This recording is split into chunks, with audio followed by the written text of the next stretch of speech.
What is happening, guys? We're going to do a little something different here and give you guys an instant reaction kind of dealio to Florida State's first fall camp. Day one, Nate with me, our lead recruiting insider, trying to enhance the YouTube coverage a little bit more. And, this is still first day of fall camp. Me and Nate were on the phone kind of joking about it. But, you were joking. Jordan Wilson's shorts look really good in motion today. Yeah, his sock measurement, the height is real solid. I like the way the cleats looked. It's day one, but it's good to see football's back. It does. You can't take too much from one day of practice. Oh, it feels good. Yeah, no, you can't ever take too much. And, with today, we'll jump into a couple of the notes here to give you guys the rundown and the highlights from it at least, because the biggest thing you look into, at least from a first practice day kind of measurement, is seeing who's back fully healthy and participating. So we'll get to that in a minute. But to kind of jot down how this worked, Florida State ran an A team and a B team. They split practices. A lot of the veteran guys started earlier in the morning with their practice. You had the two starting quarterbacks with Jordan Travis, along with Mackenzie Milton throwing. And you had a few freshmen, Say it the other way. Mackenzie Milton and Jordan Travis. I'm keeping it the way it is. I'm keeping it the way it is right now, Nate, until it says otherwise.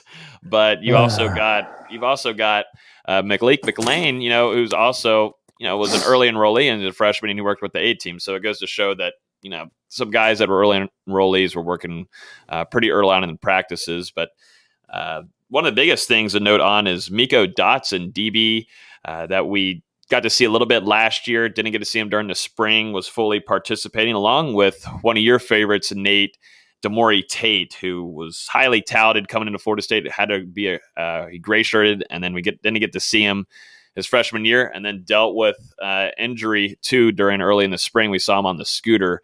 It's pretty big here. I'm big on Meiko Dotson along with Demorie Tate.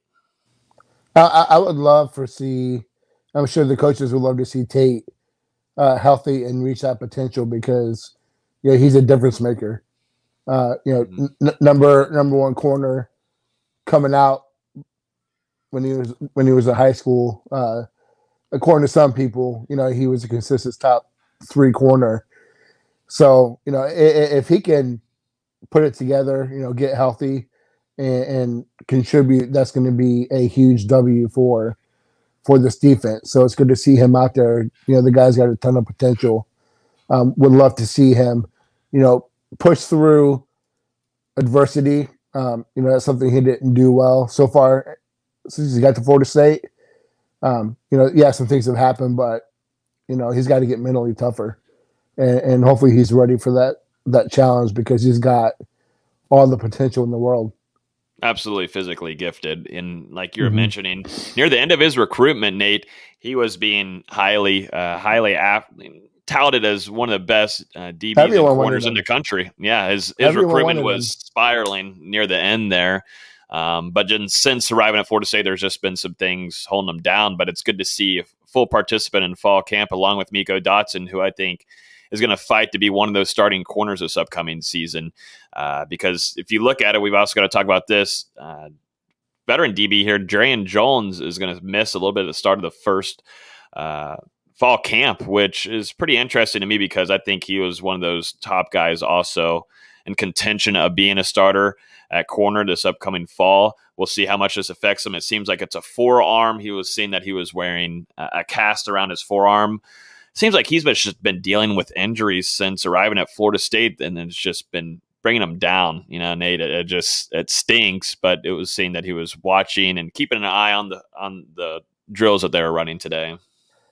I think Jones is definitely going to be a starter. It's nothing. The injury is not a long-term thing, but based off spring, he had a really good spring, and no one's really penciled in to be a starter, maybe except for Robinson and Jay in that secondary. I would expect him to still be a starter going into Notre Dame. I want to note on here, this is a pretty big one in the second split practice on B team here. Chubba Purdy back to 100%, which is great news for Florida State in that quarterback depth department.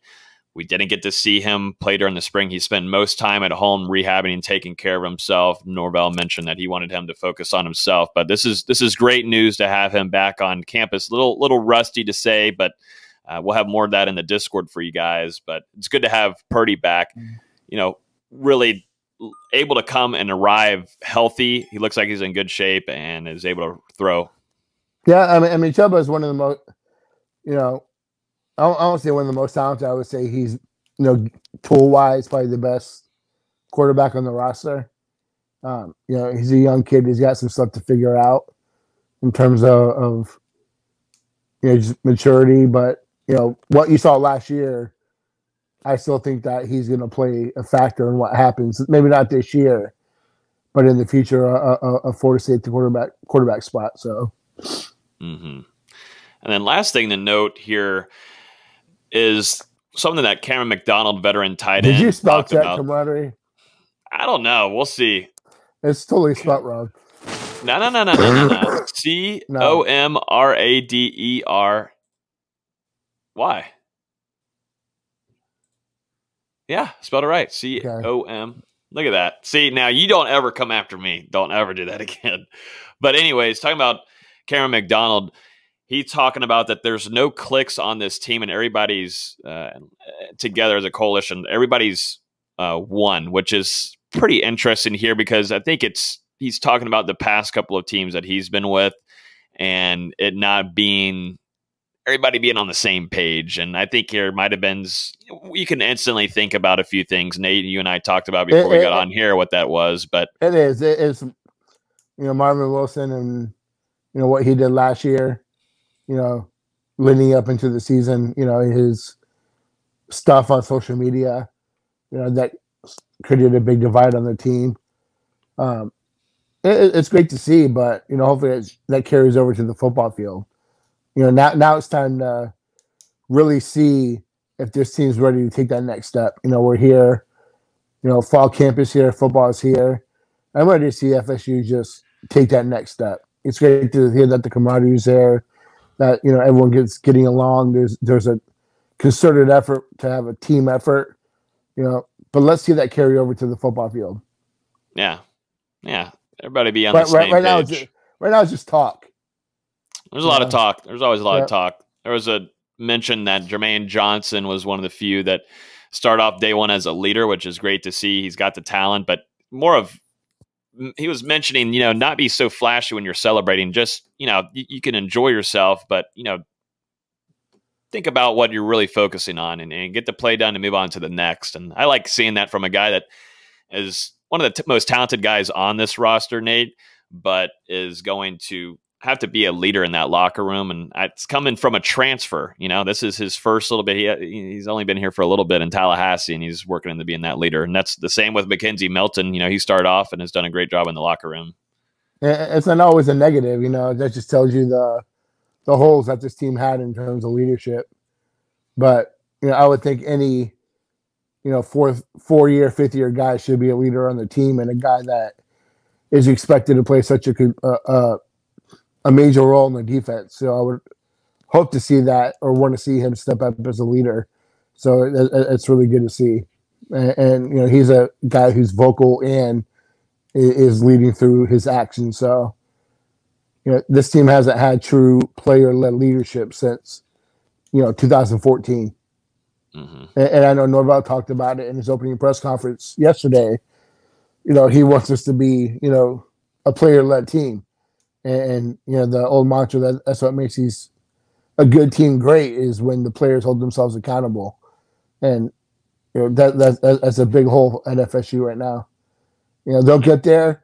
You look at the 2022 class, and you look at even you know, some guys in 2019, and you look at last year's class. There's some guys there that can play that role, but it's still young guys. So, you know, leadership's got to come wherever it comes. So that's what this team needs is accountability and to be player-led.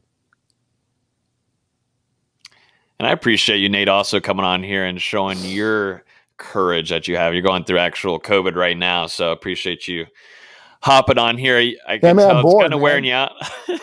I'm bored. No, yeah, you look a little bored. I'm stuffy. I'm just bored, dude. You know, I feel good. You know, knock on wood. You know. Yeah. You know, no fever today. It's just like it's all in my face right now. Mm-hmm. I can tell. It's usually it's all in your right face. Here. It's all right here. It'll get better. I hope. Fingers crossed. But yeah, just wanted to jump on here, talk about fall camp day one. Nothing crazy. It's not going to be that way. You got to let some time and some patience go by, but some notable things at least to jot off and get out to you guys on YouTube. Yeah. It was good to hear that, you know, at the end of the day, that there was some excitement for the athletes.